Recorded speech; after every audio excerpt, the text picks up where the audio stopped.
Hi guys, मैं हूं राघवेंद्र सिंह और आज मैं इनऑर्गेनिक केमिस्ट्री का एक चैप्टर है मेटलर्जी और उसके अंदर आपका टॉपिक आता है एलिंघम डायग्राम। उसके बारे में डिस्कशन करने वाला हूं। सर ये टॉपिक डिस्कशन क्यों हो रहा है, इसके बारे में समझाइए मुझे पहले आप।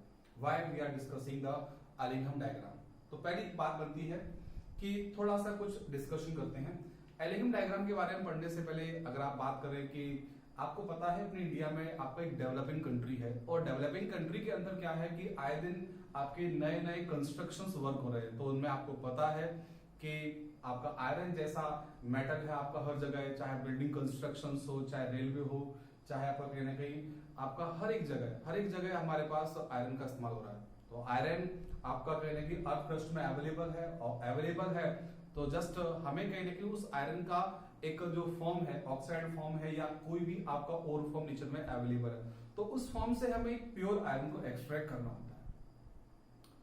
तो ये मेटलर्जी का हिस्सा है और उसके बारे में हम काम करते हैं। लेकिन जब हम बात करने बैठे एक तरीके से कि एलिंघम डायग्राम डिस्कस क्यों किया जाता है, तो बेसिकली होता क्या है कि अगर आपका कोई भी मेटल है, जैसे फॉर एग्जांपल हम बात करने वाले एक तरीके से आपका ये रहा MXO। बेसिकली अगर आपका कोई मेटल MXO है तो ये अगर आप इसको सिंपल हीट देने से अगर आपका ये अलग हो जाए, मतलब हमारे पास क्या हुआ कहीं ना कहीं कि ये X बने और आपका ये O2 हो जाए, तब तक तो कोई दिक्कत नहीं है। जिसमें आप देख पा रहे हैं कोई मेटल है तो ऑफकोर्स आपका ये यहाँ पर प्लस का बाई ऑक्सीडेशन नंबर लेके बैठा हुआ है, ठीक है।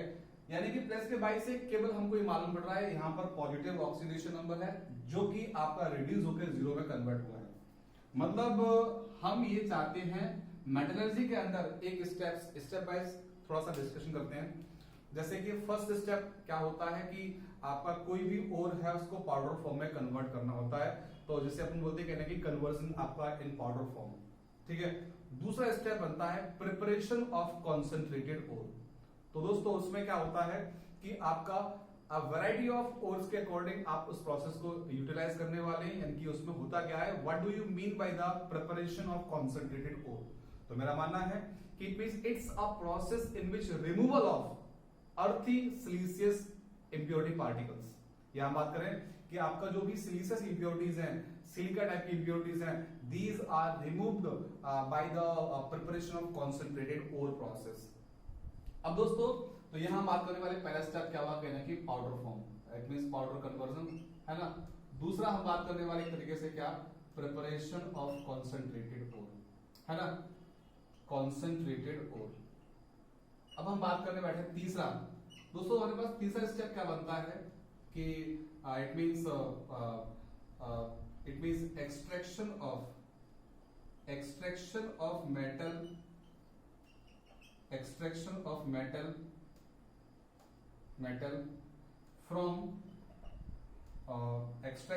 मेटल फ्रॉम कॉन्सेंट्रेटेड ओर, ये हमारे पास। और लास्ट और अंतिम स्टेप होता है वो होता है कौन सा, प्यूरिफिकेशन, है ना। वो होता है हमारे पास क्या, प्यूरिफिकेशन। तो मैं बात कर रहा हूं किसके बारे में, extraction of metal from the concentrated ore. So my dear friends, यहां पर बनता क्या है कि हम एलिंघम डायग्राम का यूटिलाइजेशन इसी स्टेप में करने वाले हैं यहां पर। तो ये स्टेप आपका बेसिकली दो टाइप से बनता है कि इट मींस आपका जो भी ओर है ना, ore is converted into oxide form. और यहां पर आपका ये रहा स्टेप नंबर 1 और ये रहा एक तरीके से स्टेप नंबर 2। आपका ऑक्साइड को मैंने कन्वर्ट किया था में सिंपल मेटल फॉर्म में, है ना। तो ये यहां पर हम बात करने वाले एक तरीके से, क्योंकि हमें कहां पर एलिंघम डायग्राम का इस्तेमाल करना है, क्या आवश्यकता पड़ी, क्या इसकी नीड हुई है, जिसकी वजह से जिसके कारण हमें एलिंघम डायग्राम का यूटिलाइजेशन आपका पढ़ना पड़ता है। सो माय डियर फ्रेंड्स, हम ये कहना चाहते हैं सबसे पहले कि आपका जो आपका ओर है उसको ऑक्साइड में कन्वर्ट करना है, कोई दिक्कत नहीं। क्योंकि यहाँ पर आपका जो ओर है हो सकता है वो कार्बोनेट फॉर्म में हो सकता है, वो आपका हाइड्रोक्साइड फॉर्म में हो सकता है, आपका सल्फाइड फॉर्म में, कोई सा भी फॉर्म आपका ओर का होगा उसको कैसे भी करके आपको ऑक्साइड फॉर्म में कन्वर्ट करना है। जब ये स्टेप कंप्लीट हो जाएगा तो हम बात कर रहे हैं सेकंड स्टेप में। तो मैंने क्या रखा है एक तरीके से, अगर कोई मेटल ऑक्साइड, जो कि हम बात कर रहे हैं डायरेक्टली आपका ऑक्साइड से मेटल के बारे में, तो ये हमारे पास कुछ इस तरीके से रहा। अब देखना है कि बेसिकली अगर आप देखें, जैसे आपने सोडियम को एनवायरनमेंट में ओपन छोड़ा तो क्या करता है, ये एटमॉस्फेरिक ऑक्सीजन के साथ रिएक्शन करके आपका जो है ना आपका पेरोक्साइड या सिंपल ऑक्साइड का प्रिपरेशन करता है।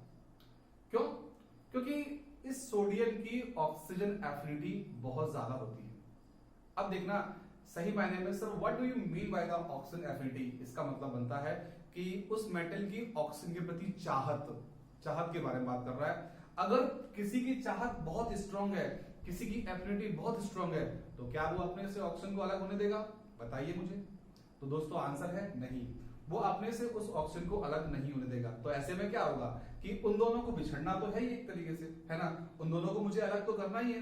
तो ये देखा जाता है कहने की कभी कभार टेम्परेचर बढ़ाने से वो लोग अलग हो जाते हैं, लेकिन ये चीज हमेशा संभव नहीं है। जैसे कि हम बात करने बैठे हैं कि अगर आपने यहाँ पर कुछ मेटल लिए से हम बात करने वाले Al2O3 और दूसरा हमारे पास एक रहा AgO HgO। अगर आप इसको हीट करेंगे और हीट करने पर आपका ये ऐसा कुछ कन्वर्ट हो जाए, तो माय डियर फ्रेंड्स आपका ये पॉसिबल नहीं है। सिंपल हीट करने से ये बिल्कुल भी पॉसिबल नहीं है, क्योंकि इस एल्यूमिनियम की ऑक्सीजन एफिनिटी बहुत ज्यादा होती है, तो ये अपने से उस ऑक्सीजन को अलग नहीं होने देगा। तो क्या करेंगे अक्सर ऐसे में? तो वही तो मैं बात कर रहा हूँ। या अगर आप इसके बारे में देखें तो यहाँ पर ये कैसे लोग हैं कि टेम्परेचर बढ़ाया तो खटाक से क्या करेंगे, आपका ये रिएक्शन इस तरीके से प्रोसीड करेंगे, तो ये वाली संभव है। तो मैं ये बोलने वाला हूं कि कौन से ऐसे लोग हैं जो इस तरीके से काम कर सकते हैं, कौन से ऐसे लोग हैं जो इस तरीके से काम कर सकते हैं। तो मैं बात कर रहा हूं कि अगर जो ऐसे लोग हैं वहां पर हमें एलिगम डायग्राम को अप्लाई करने की कोई खास नीड नहीं है, वो सिंपल वर्क कर देंगे। लेकिन जो लोग आपके इस पैटर्न को फॉलो करते हैं उनके लिए हमें विशेष तौर पर आपका एलिगम डायग्राम की आवश्यकता होगी। तो एलिगम डायग्राम क्या समझाता है उसके बारे में बात करते। तो पहले हम बात करने वाले क्या कि बिकॉज ऑफ, अगर आपने यहाँ पर, मैं एक फॉर एग्जांपल बोलता हूँ कि अगर आपने यहाँ पर क्या किया कि ये जो आपका मेटल है ना, अगर आपने इस तरीके से यूटिलाइज किया तो हो सकता है पता क्या बनेगा कि ये मेटल इसकी रिएक्टिविटी बहुत ज्यादा है, तो ये इस ऑक्सीजन इस एल्यूमिनियम से ऑक्सीजन को छीन लेगा और अपने करस्पॉन्डिंगली हो सकता है आपका ये पर्टिकुलर कोई ऑक्साइड बन जाए। तो आप देख पा रहे हैं कि यहाँ पर एल्यूमिनियम +3 ऑक्सीडेशन नंबर में था और आपका कहीं ना कहीं ये बना एक तरीके से एयर। तो ऐसी सिचुएशन में मेरा मानना क्या है कि इस रिड्यूसिंग एजेंट ने इस एल्यूमिनियम को उसके ऑक्साइड फॉर्म से सिंपल फॉर्म में कन्वर्ट करवाया। That is it means reduction of that metal oxide to metal. लेकिन बात बनती है सर ये कौन सा मेटल होगा, इस बात की इंफॉर्मेशन कौन देगा? वही इंफॉर्मेशन तो आपका एलिगम डायग्राम प्रोवाइड करने वाला है। माय डियर फ्रेंड्स, मैं ये कहना चाहता हूं कि हमको कोई रात को सपना नहीं आएगा कि कोई सी भी मेटल किसी भी पर्टिकुलर ऑक्साइड को उनके मेटेलिक फॉर्म में कन्वर्ट करने के लिए आप इस्तेमाल कर सकते हैं। नहीं, ऐसा बिल्कुल भी नहीं होगा। वो डिपेंड करता है मेटल और उसकी रिएक्टिविटी पर, और साथ में उस ऑक्साइड की रिएक्टिविटी पर वो किस तरीके से काम करना चाहता है। तो which type of suitable reducing agent can be select for reduction of metal oxide to metal, so that one information is collected by using the Ellingham diagram। तो पहले हमने ये समझा कि Ellingham diagram क्यों पढ़ा जाता है उसके बारे में बात कर रहा हूं, ठीक है। तो ये आपने समझा। अब हम बात करते हैं कि Ellingham diagram में होता क्या है, ठीक है ना। Ellingham diagram में होता क्या है उसके बारे में बात कर रहा हूं। सो माय डियर फ्रेंड्स, यहाँ पर हमें जो काम करना है, मैं सबसे पहले बोलना चाहता हूँ Ellingham diagram it is representing here oxide formation graph, है ना। मैं रिपीट कर रहा हूँ तरीके से, यहाँ पर आपका बनता है कि oxide formation graph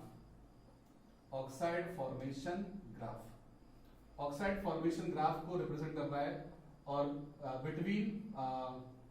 between delta G and temperature,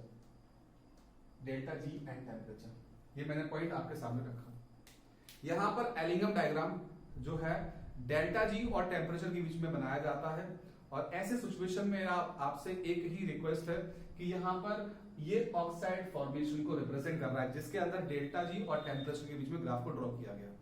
तो मैं जो समझाना चाहता हूं दोस्तों, यहाँ पर ये पॉइंट बनता है एक तरीके से कि अगर आपने कोई मेटल ली तो M+O2, और मैंने क्या किया इसको इस तरीके से बैलेंस, मतलब आपका कोई ऑक्साइड फॉर्मेशन को रिप्रेजेंट किया, ठीक है दोस्तों। तो यहाँ पर क्या हुआ कि अगर मुझे बैलेंस करना है तो ऐसी सिचुएशन में हम क्या करेंगे, एक तरीके से यहाँ पर ये बना एक तरीके से आपका y/2, ठीक है ना।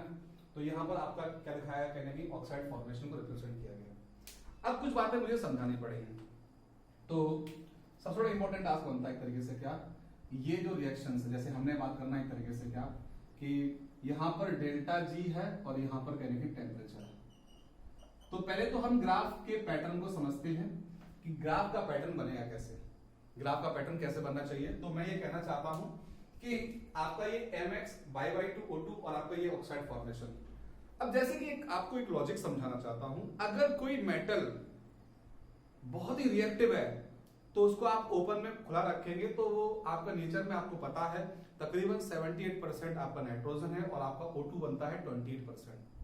तो नेचर में खुला रखने से क्या करेगा, वो आपका जो एटमॉस्फेरिक ऑक्सीजन के साथ रिएक्शन करके आपका जो ऑक्साइड फॉर्म है वो बना लेगा। क्या आपने इसमें कुछ किया, आपने बस ओपन करके रखा, वो उसका ऑक्साइड बनना ये तो अपने आप ही हो रहा है एक तरीके से। यानी कि एक चीज तय होती है कि सर ये रिएक्शन कैसी है, स्पॉन्टेनियस। स्पॉन्टेनियस रिएक्शन का होना मतलब मैं ये कहना चाहता हूं कि अगर आपका इट मींस ये जो रिएक्शन अपने आप ऑक्साइड बना रहा है, इसका मतलब क्या हुआ कि इसमें आपका कैसी है, ये स्पॉन्टेनियस रिएक्शन है।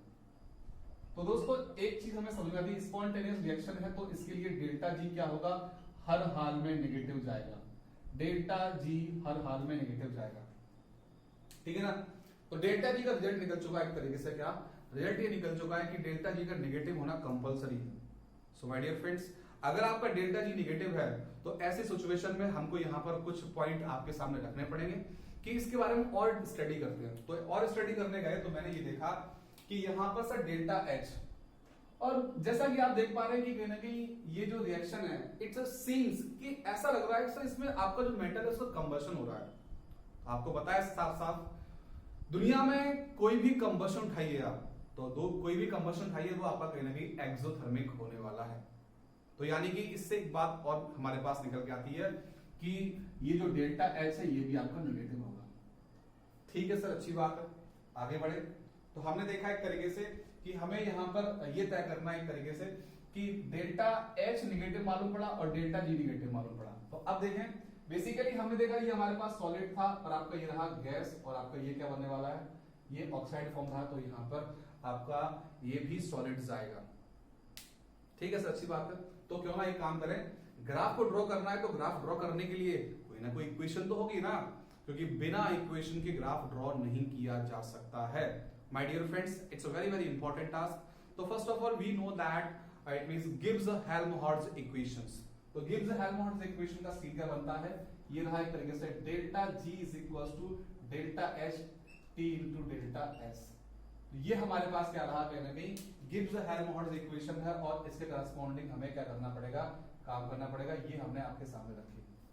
तो ये गिब्स-हेल्महोल्ट्ज इक्वेशन है। तो ऐसी सिचुएशन में हमारे पास टास्क बनता है, क्योंकि यहाँ पर ये चीज जो डेल्टा एच है ऑलरेडी नेगेटिव था, ऑलरेडी नेगेटिव है।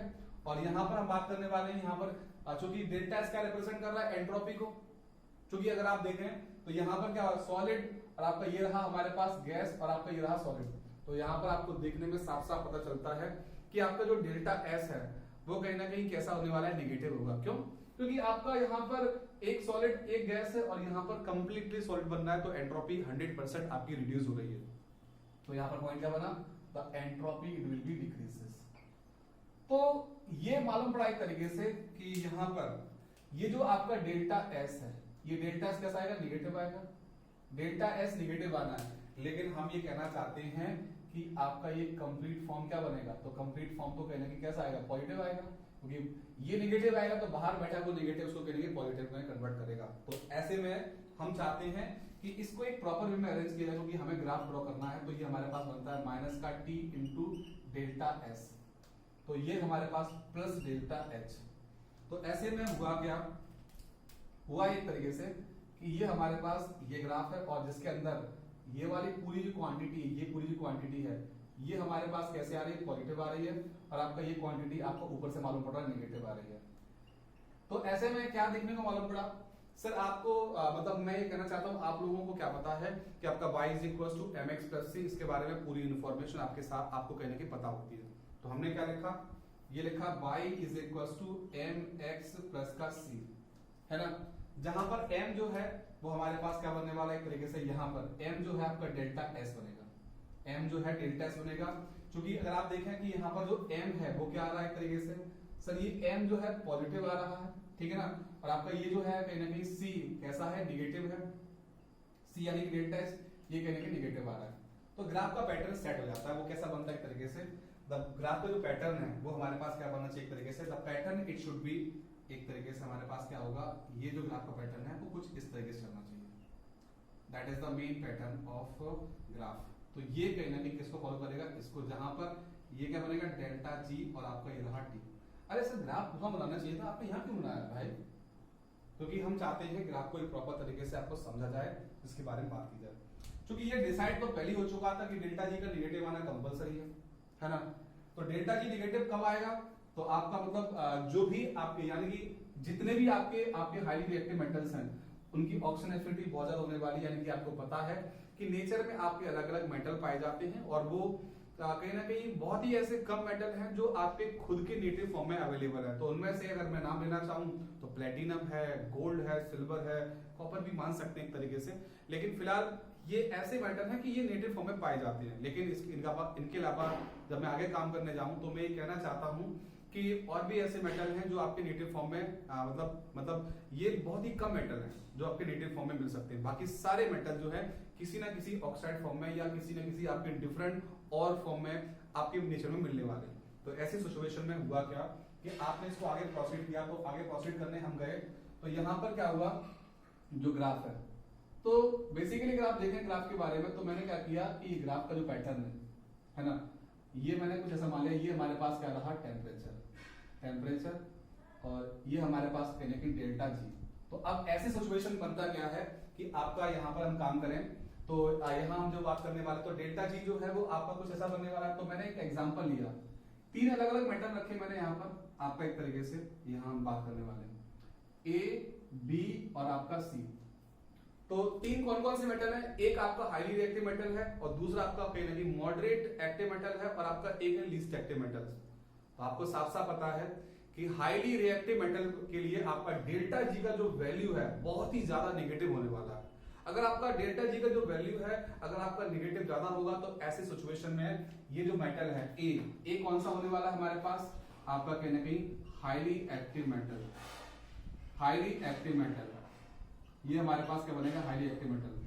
और आपका बी क्या होगा, कहीं ना कहीं आपका मॉडरेट, बी हमारे पास होने वाला है मॉडरेट, और सी हमारे पास हुआ एक तरीके से लीस्ट एक्टिव मेटल। तो ये हमारे पास इस तरीके से मतलब अल्टीमेटली ये हमारे पास ग्राफ का पैटर्न। तो आप वहां पर आपको कहने की देखने को मिलेगा बहुत सारे मेटल हैं जो इस तरीके से काम करते हैं। अगर आप देखें तो वहां पर आपका कॉपर का ग्राफ और आपका मर्क्यूरी का ग्राफ ऊपर आने वाला है, जबकि आपके जो highly reactive metals like alkali metals, alkaline earth metal वो आपके नीचे आने वाले एक तरीके से। लेकिन मॉडरेट यहाँ बी में कौन आने वाला है, आपका जो डी ब्लॉक के एलिमेंट्स है वो आपके कहने के बी वाली सीरीज में। तो अल्टीमेटली जो नीचे मेटल आएंगे एक तरीके से वो आपके एस ब्लॉक के एलिमेंट्स होंगे और मिड में जो आपके मॉडरेट हैं उनमें हमारे पास डी ब्लॉक के, तो कुछ डी ब्लॉक के ऐसे एलिमेंट हैं जो आपका कहने के यहाँ पर सी वाले क्राइटेरिया में आने वाले। तो सर कंक्लूडिव पॉइंट क्या बनता है, कंक्लूडिव पॉइंट माय डियर फ्रेंड ये बनता है कि नीचे वाले एलिमेंट ऊपर वाले एलिमेंट के लिए आपका एज अ रिड्यूसिंग एजेंट काम कर सकते हैं। जैसे कि हम ये कहना चाहते हैं फॉर एग्जांपल, लेकिन वो टेम्परेचर डिपेंडेंट होंगे। जैसे हमने बोला कि आपका यहाँ पर हमारे पास क्रोमियम Cr2O3 और प्लस आपका Al था, तो इसने क्या किया एक तरीके से आपका यहाँ पर Al2O3 प्लस आपका Cr। क्योंकि इस एल्यूमिनियम की रिएक्टिविटी बहुत ज्यादा होती है, एल्यूमिनियम की जो रिएक्टिविटी बहुत ज्यादा होने वाली है, तो यानी कि क्या होगा कि हाईली रिएक्टिव मेटल्स अपने से कम रिएक्टिव मेटल को उनके ऑक्साइड से डिस्प्लेस कर सकता है। मतलब that one aluminium will be work as a reducing agent for that given oxide. ठीक है, तो यानी कि हम ये कहना चाहते हैं कि आपका यहाँ पर हमें ध्यान रखना पड़ेगा कैसे काम करना। तो it's a very important task, किस तरीके से एलिंगम डायग्राम के बारे में बात की जाए। और भी बहुत सारे इंपॉर्टेंट टॉपिक हैं इसके अंदर ही, जिसको हम कहीं ना कहीं बाद में करेंगे डिस्कस। आज के लिए इतना काफी।